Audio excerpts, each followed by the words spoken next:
On the Sly Media, this is my review on the Lakers Winning Time Show, Season 1, Episode 8.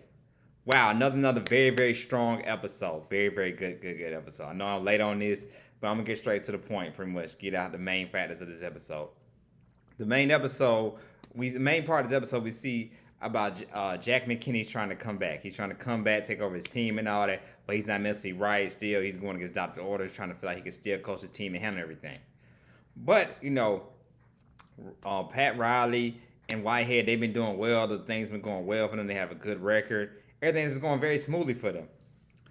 And, Pat Riley, he feels like, McKinney wants Pat Riley out and all that. And Whitehead feels like, man, nah, I can't let Pat Riley out because he been doing a good job. Then he has nowhere else to go or anything like that. And Pat Riley, that's how he feel. But he feel like, we're doing just so good. Pat's like, why we got to stop doing this? Why we got to stop doing this thing? And we kind of see why Pat Riley is the way he is, why he's so, good, especially Miami. When I'm mad, they just beat up on my Atlanta Hawks. He's got one victory. He's got one victory. But like I said, Trae Young needs some help. That's a whole different story about Trae Young needs help. That's the only reason why the Hawks ain't really been doing that good, because Trae Young definitely needs some help. But you see why he's so good with teams, why he's just a good GM, because how his coaching strategy were with Haywood, he was just Haywood's a good player, but he's looking like Hayward's knees ain't good. He's a little older player, and they said McAdoo's on the market. Hey, McAdoo comes in hey, we can get this guy from Detroit. McAdoo comes in, hey, he can give us some minutes and all and everything like that, and we can definitely win championships. So he's all about thinking business, thinking strategy, and all that. So when McKinney hears about that, he tells Haywood about that and everything. And and Haywood goes at Pat Riley, say, you in my house doing all this and that. And I'm like, yo, you trying to, tell me to get better. You trying to get me out and all that. So, Riley sees what's going on and everything like that. Pat Riley just tells Whitehead, yeah, I see what McKinney's doing me dirty like that. So Pat Riley has a really heart-to-heart talk with Whitehead, telling him, yo, this works. We can win it. Because when Pat Riley talks to his wife and his wife tells him, hey, that's what thing about family. Family can be a hold-on sometimes and everything like that. So you have to kind of show him, hey, we can do better without him. Maybe McKinney can coach next season, but tell Whitehead, hey, we can do this. We can win right now. We can definitely do this. Just stick with what you're going, because you don't want to mess up the flow of things and everything like that. What they got going on, the good rhythm they got by having McKinney come back might affect the flow and the rhythm, because they're trying to get the number one seed and all. And they can compete with Boston for that. So, wow, this is definitely get home court advantage. So it's very interesting to see that, but you kind of see why Pat Riley is so good and why he's a good coach and a good GM how he is. Especially this roster he got now. They just beat the Hawks last night without Jimmy Butler and Kyle Lowry, two of your best players. That shows you what kind of good thing Pat Riley does have an eye for talent. And you see the origin of that with this show, Winning Time. So I'm seeing all the origin of these guys, how they started, how it made them who they are, the household names they are today. So that was on that part, pretty much with that. And Whitehead tells in the end of the episode, McKinney, his boy, he said, you my boy and all that and everything like that, dog. But because after, Whitehead has kidney stone and all that, when him and Pat having a heart-to-heart, definitely incredible moment by Adrian Broner as the actor, though. The way he goes at him and Whitehead both, him and Jason Segel, the way they both, definitely go at it and all that. He tells him he has to pee, I just got to pee and all that. That's when he finds out, now he has a kidney stone, has something up with his kidneys. But, wow, he has a heart-to-heart talk with McKinney in the hospital and tells him, man, hey, man, I want to ride with Pat because we got this thing and we winning. Are you sure you're okay enough to coach and all that? So it's about winning. So it hurt Whitehead. He had to do that. And, of course, McKinney was upset going off him, calling him a flunky and all that. But, the man did what he had to do because he felt like, hey, I want to win. Let's do this and let's win right now. Then wait till next season. So it's interesting to see how everything played out. I want to see how Pat Riley became the head coach. And McKinney, of course, ended up moving on, blah, blah, blah, blah. I would definitely like to see, all that and everything. I know a lot of this stuff is, fictional a little because it is made for TV, but some of this stuff is I feel like kind of probably pretty much really happened and everything like that, Now let's talk about good old Magic Johnson. What my boy Magic doing? Magic mixes out of Dr. J, Julius Erving. Like I said, the Sixers really haven't won a championship, of course, since Dr. J, from what I remember. Yeah, they haven't won a championship since Dr. J. They haven't been to the finals since my boy AI, who I got back here, did his thing and all that and everything. AI. So they haven't really done anything since then and all that and everything. But, Dr. J was, they haven't won a championship since Dr. J. So Matt Johnson, he was a big fan of Dr. J and all that. And once again, I know I'm pointing the wrong way to AI, but y'all know what I mean. I see AI back here. my boy here, one of my favorite players of all time, man, and all that. But Dr. J, of course, won the Sixers championship. So we see the origin, how smooth of a player Dr. J is and all that. And long story short, Dr. J, he acts like, he's cool with Magic and all that and everything like that, takes him out to dinner and all that, and ends up beating him down in the game. The first game that Pat Riley actually coached, because, Whitehead goes out with the kidney stone, he can't play. And pretty much Dr. J dominates Magic in the game. And Jerry Buss, it's actually interesting to see what kind of guy Jerry Buss. Jerry Buss tells Magic, hey, that's what Russell used to do to Wilt all the time. Bill Russell, the great Bill Russell, used to do it to Wilt Chamberlain all the time. Take him out and all that and everything on there, and then just beat him down in the court like a psychological level.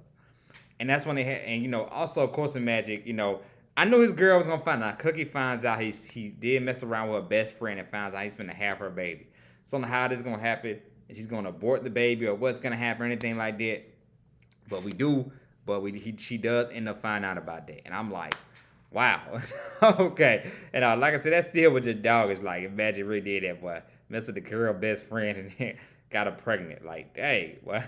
Come on, Magic got to wear them rubbers and all that. But yeah, dang, so very, very interesting part when Magic got going. Then, his girl doesn't show up, and Dr. J just try to schools him and tells him, hey, don't lie and say, it's to the time of the month, because everybody ate the shrimp, so anybody else got sick. Everybody else knows what's going on. And plus, when Magic doesn't even introduce, Cookie as actually is his girl, she felt some type of way about that too. So, got that going well this episode. So, but also the main point, Jerry Buss sits down with Magic Johnson and tells him also, of course, about hey, this same thing Russell used to do to Wilt all the time. That's how he used to beat him down, because, of course, nobody's won more championships than Bill Russell and all that. And Magic, he said, yeah, Jerry Buss said you're a happy guy. That's the problem. You can't be a happy guy all the time. You got to be serious. You can't be a happy guy. And it kind of ends off the episode again with that scene saying, get mad. You're not just a happy guy. Be aggressive and all that and everything like that. And you know what I'm saying? No, you're not. Don't try to fake being happy. You want them championships you want to get, you can't be happy. That's what Jerry Buss gets him to tell him and all that. Because Jerry Buss, of course, never really wanted to draft Magic Johnson and all that. It seems like they still got a little beef between them. But they're still not cool like that. They don't beef, but they're still not cool like that to this day because of that. Because Jerry didn't want Magic and all that. And Magic tells him, he got to be aggressive. You got to be aggressive. You got to be aggressive, man. You got to be aggressive and all that. Got to get angry. And that's how the great ones is. Kobe was definitely definition not being nobody's friend. He wanted to torture you on the court. He was definitely not your friend. Kobe was definitely not like that. Kobe was aggressive. Laker Kobe Bryant, he was never. That's why he's definitely my favorite Laker still. Because it's Kobe was definitely aggressive. Definitely went on no BS. He was about his business. Wasn't trying to be your friend. Same thing with MJ.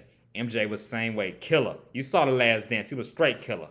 LeBron James. Even though LeBron James didn't make it to the playoffs this year, but every time he don't make it to the playoffs, he always come back and win the championship. Do his thing. That's how you got to be. Can't be the happy-go-lucky guy. Got to be aggressive. And that's what Jerry tells him. Be aggressive. That's how you got to be. Don't be mad. Don't be a happy-go-lucky guy. Be mad. Be aggressive. And that's how the great ones are. That's what he tells Magic do, boy. You know what I'm saying? Don't be a happy-go-lucky guy. Be serious. Be for real. So that's what Jerry tells him. Magic, he said, tell him, let's see if we got what it takes. Let's see, can we win this championship? So, like I said, it's very, very, I'm really loving this, definitely entertained by it. And now we get to Jerry West. We get what Jerry West is doing. I'm tripping. That was Jerry West, of course. Him and Magic were having that sit-down talk with each other. That's the Jerry West. Jerry West is the one that him and Magic still don't get along and everything like that. Not per se. They don't know beef, don't get along. My bad. That's Jerry West, by the way. That was him. Him and Magic having that sit down aggressive talk, telling him to be angry and all that, telling him about the Bill and Wilt thing and all that. Jerry Buss, he's dealing with a lot with his mom. I thought it was Alzheimer's at first, but actually it's cancer. His mom is dealing with cancer, and they thought they bring out the fluid, but they see the cancer has gotten aggressive, and it's no hope for it. It seems like it's pretty much no hope for her and everything like that. And Jeannie, she's upset, and at first her grandmother, Jerry Buss's mom tells her, hey, don't say anything and everything like that. But once you see her hitting with the nurse and all that, once you see her messing with the nurse and all that, she's saying,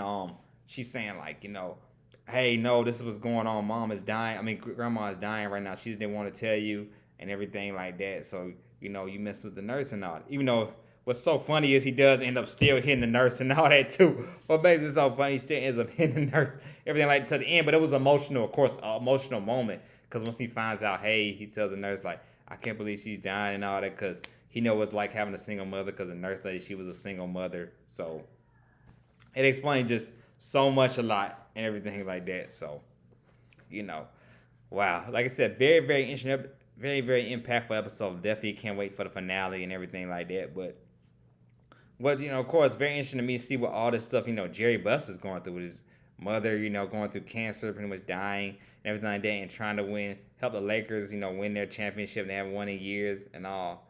Wow, very impactful. But that's like, definitely dealing with his mom and everything like that, having cancer and all that and everything like that. Not talking about that, but, him still being with the nurse and all that, having a soft spot for, I guess, per se, because, like, she's a single mother, him dealing with, and, she's dealing with what she's dealing with, and, like, him also knowing where really his mom is dying. So it's definitely, wow, definitely, impactful episode and everything like that. And just shows the story of, I didn't know all this was going on, why they're quest to win the championship. So it's always interesting to see these stories, to see what made, will help these players get where they at to win the championship and everything. And of course the GM and the coach, what they were going through. So, very, very good episode. Like I said, this is Schleib Media. If you like the content, please don't hesitate to hit that like and subscribe button. My next video is going to be coming on Elon Musk, about him buying Twitter. And also, I'll be talking about Fast 9 and other updates that Sony has going on with their project. But my next two videos on Schleib Media here will be about Elon Musk buying Twitter, and also about Fast 9 coming out, and about the returning character Brian O'Connor. Paul Walker's character, Brian O'Connor, will be returning as well. So I'll talk about them on my next two videos as well. But yeah, have a good night. Be safe wherever you're at. I'm out. And turn to Schleib Media Sports as well. Check out that channel as well, because on Schleib Media Sports, I will be doing a review on Future Down that comes out that everybody's been waiting on. It comes out on Friday. And I'll be doing a review on NFL Draft on Schleib Media Sports. But next two videos on here about Elon Musk and about Fast 9. Y'all have a good night and be safe wherever you're at. You feel me?